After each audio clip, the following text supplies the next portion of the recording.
विद्यार्थियों, मैं हूं नरेश बारी। आज हम इस वीडियो में देखते हैं ब्रिटिश संविधान में प्रदत्त व्यवस्थापन की क्या व्यवस्था है, क्या परंपरा है। यह व्यवस्था या यह विकास क्या ब्रिटिश संविधान तक सीमित है या सभी लोकतंत्रों में ये एक सामान्य बात है। इसके क्या फ़ायदे हैं, क्या नुकसान है। स्टार्ट करते हैं। प्रदत्त व्यवस्थापन को समझने से पहले हमने जो आज तक समझा है उसका एक अंश मैं डिस्कस करना चाहता हूँ। हमें पता है कि सरकार के 3 अंग होते हैं: लेजिस्लेचर,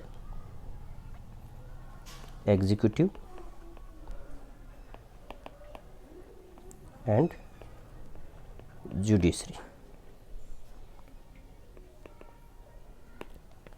लेजिस्लेचर यानी व्यवस्थापिका, जिसका कार्य लेजिस्लेशन है। लेजिस्लेशन से ही लेजिस्लेचर बना है। लेजिस्लेशन को बोलते हैं विधायन, और सामान्य भाषा में यानी कानून निर्माण करना। लेजिस्लेशन का कार्य है कानून निर्माण करना। दूसरा है एग्जीक्यूटिव। एग्जीक्यूटिव यानी कार्यपालिका, हिंदी में बोलते हैं कार्यपालिका, और एग्जीक्यूशन से बना है एग्जीक्यूटिव। एग्जीक्यूशन से तात्पर्य है इसे लागू करना। और जुडिशरी का कार्य है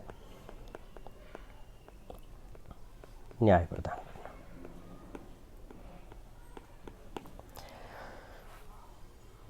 तो यहाँ हम क्या देखते हैं कि सरकार के 3 अंग हैं और तीनों के अलग अलग कार्य हैं। लेकिन प्रदत्त व्यवस्थापन एक ऐसी प्रक्रिया है या एक ऐसी व्यवस्था है जिसमें लेजिस्लेशन यानी विधायन का कार्य वह एग्जीक्यूटिव के पास चला जाता है। ये कैसे होता है और क्यों यह विकसित हुआ, इसे देखते हैं। डेलीगेटेड लेजिस्लेशन कैसे हुआ, यानी कैसे विधायन का जो कार्य था वह विधायिका से छीन करके कार्यपालिका के पास चला गया। प्राचीन समय में सरकार का कार्य क्षेत्र अत्यंत सीमित था। तब प्रदत्त व्यवस्थापन जैसी कोई चीज़ नहीं थी। विधान मंडलों में जनता के प्रतिनिधि कानून बनाते थे। यह हमें पता है कि भी लोकतंत्र में जो सरकार होती है उसमें विधायिका का कार्य कानून बनाना है, और विधायक कौन होते हैं? जनता के प्रतिनिधि होते हैं। इसलिए जनता के प्रतिनिधि कानून बनाते हैं और कार्यपालिका का कार्य लागू करना है, और यह कार्य विशेषज्ञों के द्वारा किया जाता है। जैसे भारत के संदर्भ में IAS का मेन एग्ज़ाम होता है, RAS का एग्ज़ाम होता है, और भी छोटे एग्ज़ाम्स होते हैं जिनमें विभिन्न पदों पर भरने वाले अभ्यर्थियों विभिन्न पद भरे जाते हैं, और ये लोग एग्जीक्यूटिव का पार्ट होते हैं और एग्जीक्यूटिव कार्यों का निष्पादन करते हैं। विधानमंडल और प्रशासन का अधिकार क्षेत्र स्पष्ट था। प्राचीन काल में विधानमंडल और प्रशासन का अधिकार क्षेत्र स्पष्ट था। इस पृथक विभाजन को जॉन लॉक, मोंटेस्क्यू जैसे विद्वानों ने निरंकुशता के विरुद्ध आवश्यक संरक्षण माना। यह व्यवस्था थी ही नहीं, बल्कि इसे अच्छा बताया गया विभिन्न राजनीतिक विचारकों के द्वारा। इसलिए बताया गया कि जो कानून बनाता है अगर वही कानून लागू करेगा तो उसके पास शक्ति का इतना संकेंद्रण हो गया कि उससे मिसयूज होने की पूरी संभावना रहती है। तो जो कानून बनाता है उसके हाथ में कानून लागू करने की शक्ति नहीं होनी चाहिए, ताकि कानून बनाने वाले के हाथ में कानून लागू करने की अगर शक्ति नहीं होगी तो एक तरीके से शक्ति के द्वारा शक्ति का नियंत्रण भी होता है। इसको आप ऐसे समझें कि जैसे विधायिका का कार्य सिर्फ कानून बनाना है, तो उसे लागू करने से जो लाभ होने वाले हैं उससे उस लाभ के अधीन नहीं होंगे विधायक, तो सर्वोत्तम कानून का निर्माण करेंगे। और एग्जीक्यूटिव का कार्य कानूनों को लागू करना है। तो अगर किसी कानून में कमी है, उसके विरुद्ध जनता के जन कल्याण में बाधा आ रही है, तो उस कानून को बदल सकती है विधायिका। तो इस तरह से यह निरंकुशता के विरुद्ध आवश्यक संरक्षण माना गया। वर्तमान में शासन का कार्य इतना बढ़ गया और उसकी जटिलता में वृद्धि हुई है। यहाँ हम क्या देखते हैं कि शासन का कार्य भी बढ़ गया है और उसकी जटिलता में भी वृद्धि हुई है। अब व्यवस्थापिका के पास इतना समय भी नहीं है और इतनी विशेषज्ञता भी नहीं है इस काम को करने के लिए। इस कारण व्यवस्थापिका केवल कानूनों का खाका बनाती है और उन अस्थि पंजर कानूनों को रक्त मांस प्रदान करने का कार्य विभागों के ऊपर छोड़ दिया जाता है। ये विभाग हैं एग्जीक्यूटिव के। इसे ही प्रदत्त व्यवस्थापन कहते हैं। यह प्रदत्त व्यवस्थापन की परिभाषा है कि व्यवस्थापिका केवल कानूनों का खाका बनाती है और उन खाकों में अस्थि पंजर का जो भरने का कार्य है वह किया जाता है बाय एग्जीक्यूटिव। इसे कहते हैं प्रदत्त व्यवस्थापन।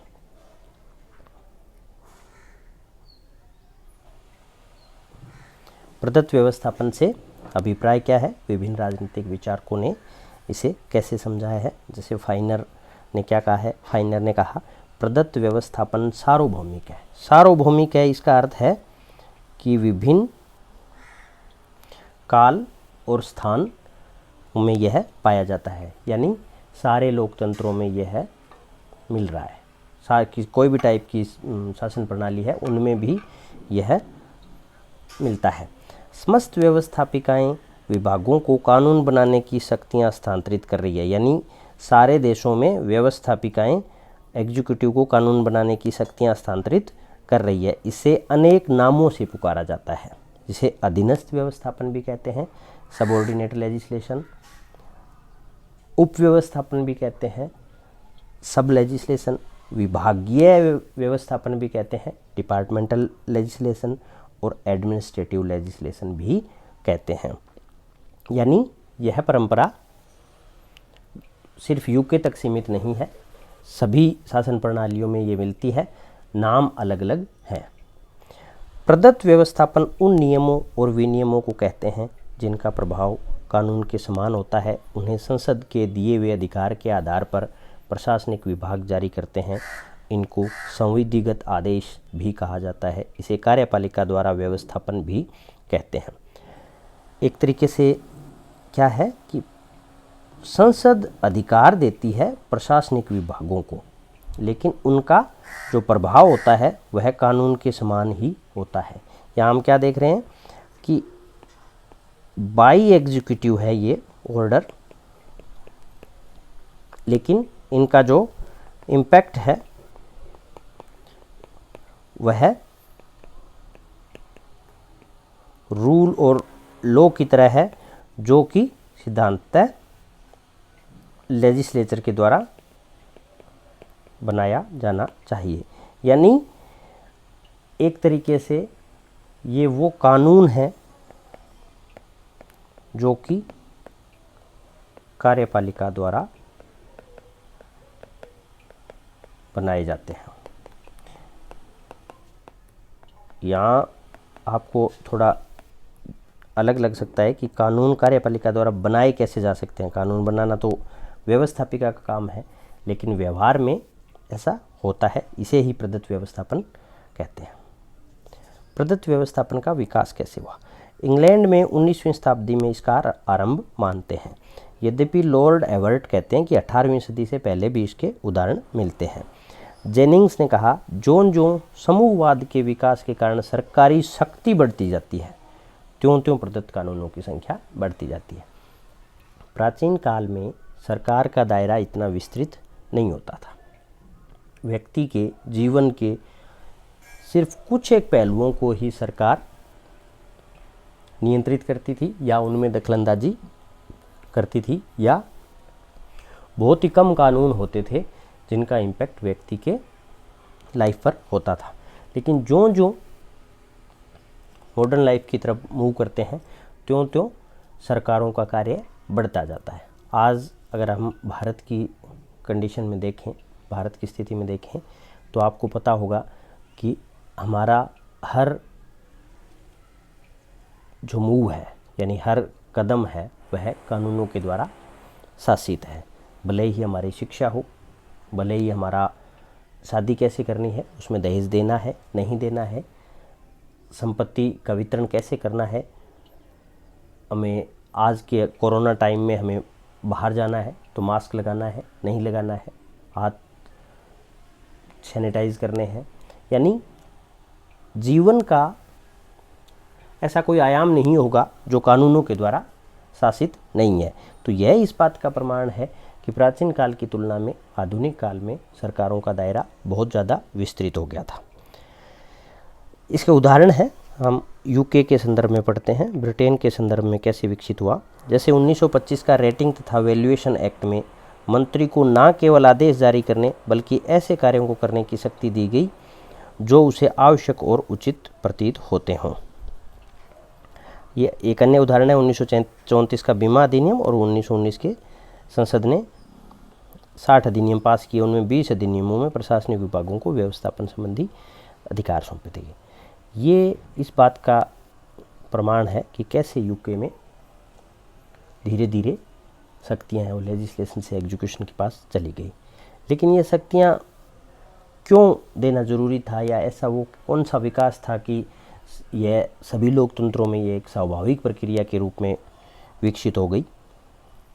प्रदत्त व्यवस्थापन के कारण क्या है कि कैसे यह इतनी सार्वभौमिक बन गई। कोई तो वजह है, तभी सभी लोकतंत्रों में है कोई चीज़ सार्वभौमिक है, इसका मतलब कुछ मूल वजह है। पहली है संसद के पास समय का अभाव। मॉडर्न लोकतंत्र में जैसे मैंने बताया कि सरकारों का दायरा इतना ज़्यादा विस्तृत हो गया है और कानून निर्माण एक गंभीर और टाइम कंज्यूमिंग काम है। तो संसद पूरी साल काम नहीं करती, संसद के सत्र होते हैं और उनमें भी कानून निर्माण की बहुत लेंदी प्रोसेस होती है। तो संसद के पास अक्सर समय का अभाव होता है। व्यवस्थापन के कार्य की जटिलता का बढ़ना। अब व्यवस्थापन पहले की तुलना में और ज़्यादा जटिल हो गया है क्योंकि जीवन ही जटिल हो गया है। तो जटिल परिस्थितियों को कानून में कल्पित करना और उन सारी परिस्थितियों के लिए अलग अलग प्रावधान बनाना करना, यह एक और जटिल कार्य है। तो न केवल कार्य विस्तृत हुआ है बल्कि कार्य जटिल भी हुआ है। कानूनों को लचीलापन आवश्यक है। यह सिर्फ कार्यपालिका, ऊपर जो दो बातें थी वो इस बात का प्रमाण था कि लेजिस्लेचर का कार्य बढ़ गया, इस वजह से यह कार्य एग्जीक्यूटिव के पास चला गया। लेकिन जो पॉइंट नंबर 3 है कि यह कार्य होना भी एग्जीक्यूटिव के द्वारा ही चाहिए। क्यों? कि लेजिस्लेशन जिस जटिल और लेंदी प्रोसेस से कानून बनाता है तो वह कानून बार बार परिवर्तित नहीं हो सकता, वह कानून स्थानीय परिस्थितियों के अनुसार परिवर्तित नहीं हो सकता, और ऐसा कभी कानून नहीं हो सकता कि वह काल और स्थान की सारी परिस्थितियों को समाहित करता हो या उन सब के लिए प्रावधान करता हो। अगर ऐसा होगा तो फिर कानून बहुत ज़्यादा बड़ा हो जाएगा।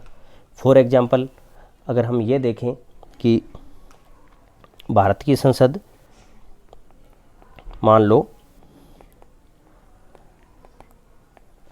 मनरेगा, एमजी नरेगा का कानून बना रही है, तो कानून निर्माण के समय मजदूरों के, यानी जो व्यक्ति काम करना चाहता है, बेरोजगार है,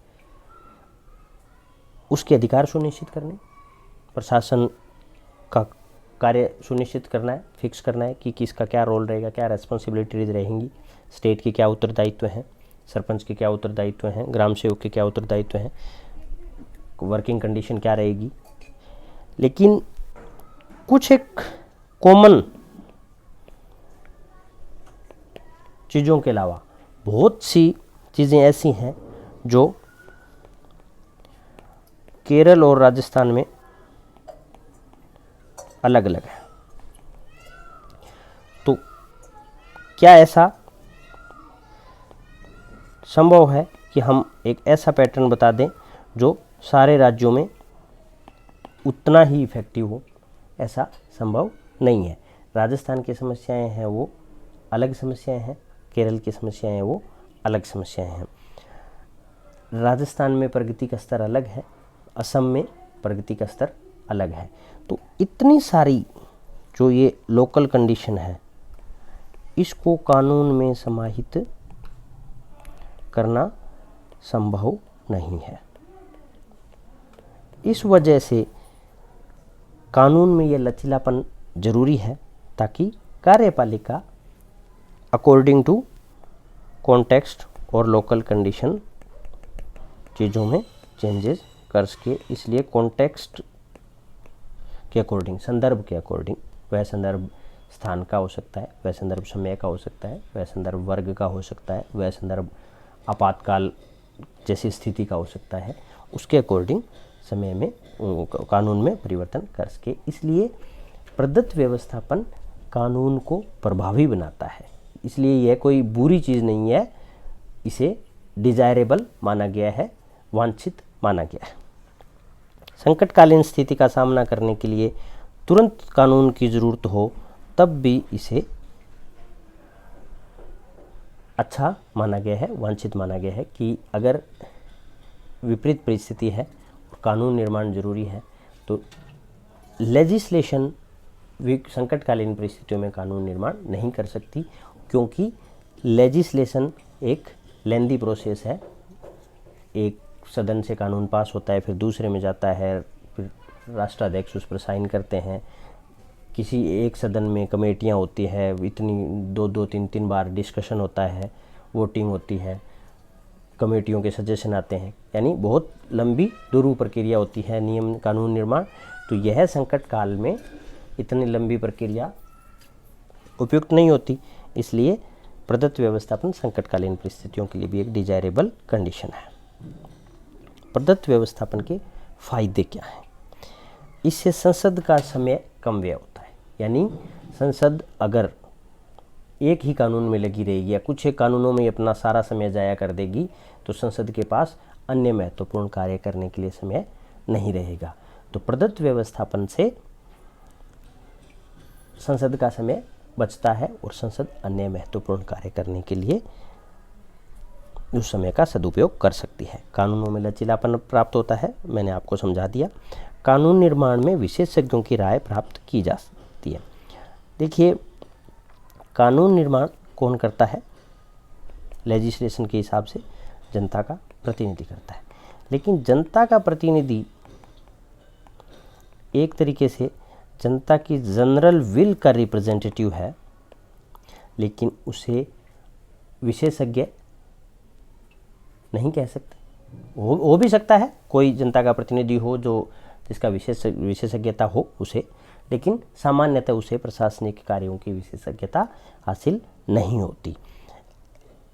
इस वजह से कानून निर्माण में उन आधारभूत और संदर्भ आधारित चीज़ों को समाहित नहीं किया जा सकता जो कि व्यवहार के धरातल पर सामने आती है।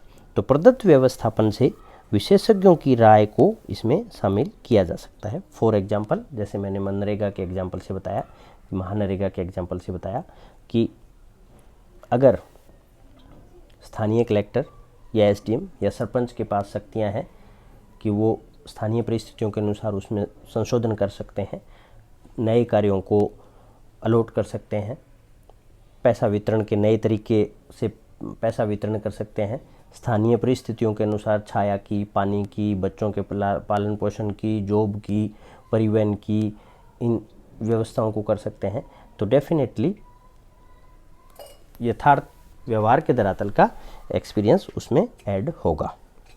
संकट काल में विशेष उपयोगी है, विभिन्न हितधारकों को शामिल किया जा सकता है।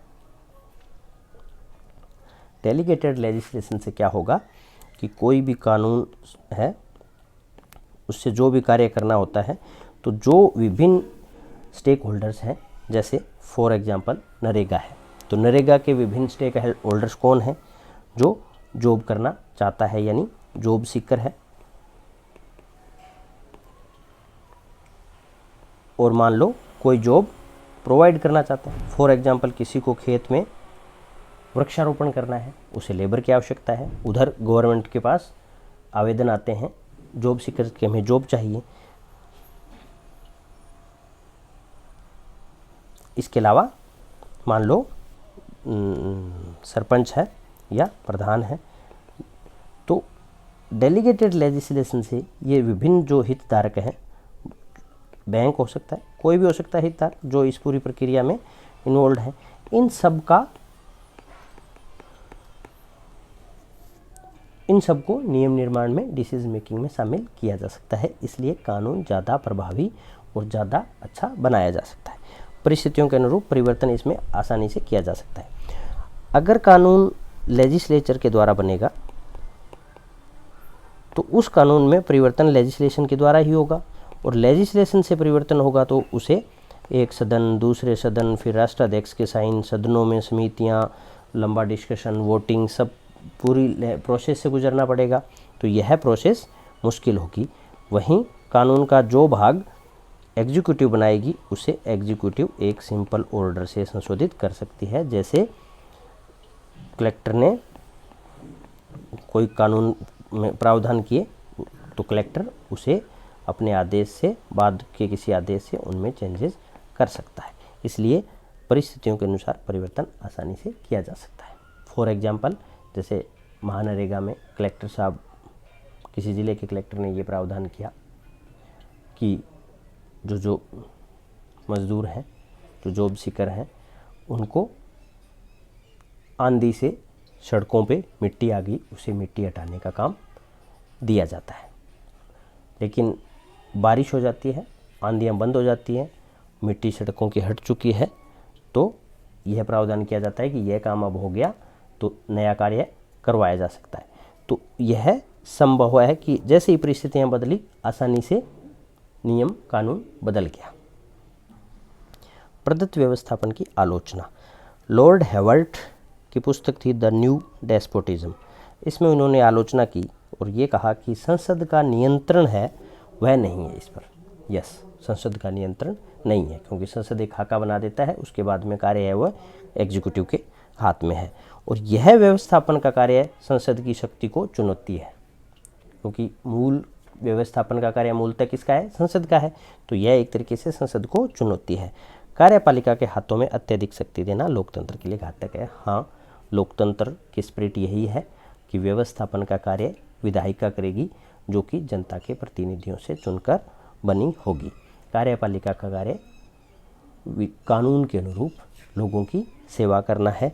अगर हम कार्यपालिका के हाथों में ज़्यादा शक्तियाँ देते हैं तो डेफिनेटली लोगों के अधिकारों में या ज़्यादा शक्तियाँ हमेशा ही भ्रष्टाचार को बढ़ावा देती है, और यह शक्ति पृथक्करण के विरुद्ध है। शक्ति पृथक्करण का कॉन्सेप्ट हमने पढ़ा था। कई बार बहुत महत्वपूर्ण विषय भी प्रदत्त कर दिए जाते हैं, जो कि अनुचित है। सही है कि कानून निर्माण जनता के प्रतिनिधियों का कार्य है। प्रदत्त व्यवस्थापन से यह कार्य एक ऐसे ऑफिसर्स के हाथ में चला जाता है जो कि जनता का प्रतिनिधि नहीं है, बल्कि एग्ज़ाम दे करके स्थायी कार्यपालिका के रूप में सेलेक्टेड है। तो यह एक तरीके से गलत है। एक तरीके से सेवक ही मालिक बन जाता है, कि एग्जीक्यूटिव का कार्य है वह सेवक का है, और यहाँ वह नियम बनाकर मालिक बन जाता है, जो कि गलत है। धन्यवाद। Thank you so much.